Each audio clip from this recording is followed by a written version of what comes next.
What's good? It's your boy CJ Goodfellow. We back with the boxing clinic. Y'all know what it is. And Regis Prograis did an article, boxing scene. I'll link in the description. And he's questioning Terence Crawford's chin, saying that he'd like to see Terence Crawford in a firefight versus a big puncher like himself. And said he was a little bit disappointed when he didn't get the opportunity to face Terence Crawford at 140 pounds. And basically said he would have welcomed that challenge. And get into what he said as well. But you can click the article. Link in the description, but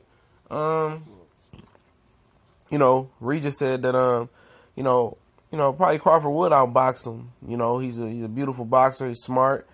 But he said and I also can box, but when I tend to hit people, I tend to hurt them.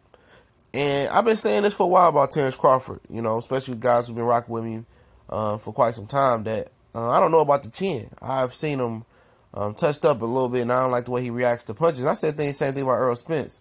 That his reaction to punches ain't all that good, but Gamboa wobbled Crawford. I seen Diaz buzz Crawford as well. It wasn't as dramatic as Gamboa was hurt, a little shot on Crawford. I seen a few guys touch him up. Hank Lundy touched him up pretty good. Delorme was kind of touching him up a little bit. But he ain't been in there with no big punchers. And that's not by accident. Like I told you guys, some of these guys are match made perfectly. I'm not saying Crawford is, but he's just a beneficiary of two weight classes that didn't have any competition as far as big punchers.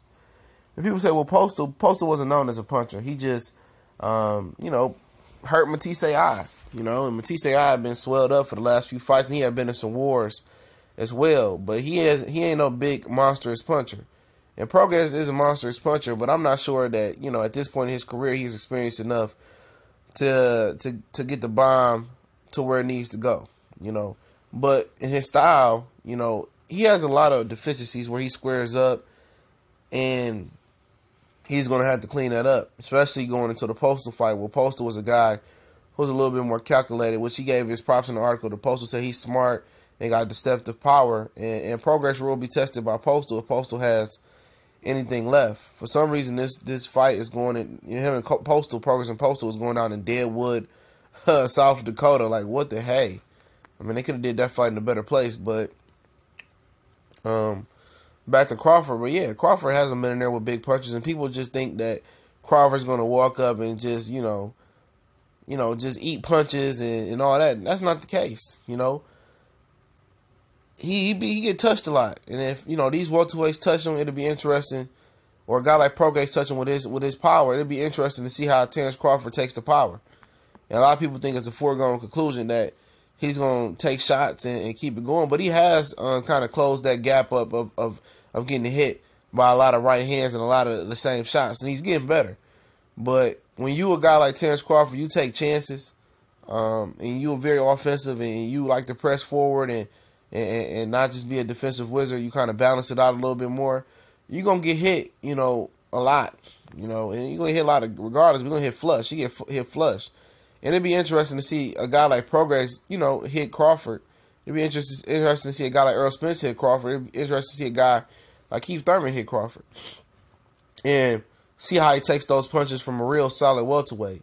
And I think that's one of the biggest questions about Terence Crawford if you're being neutral in the situation.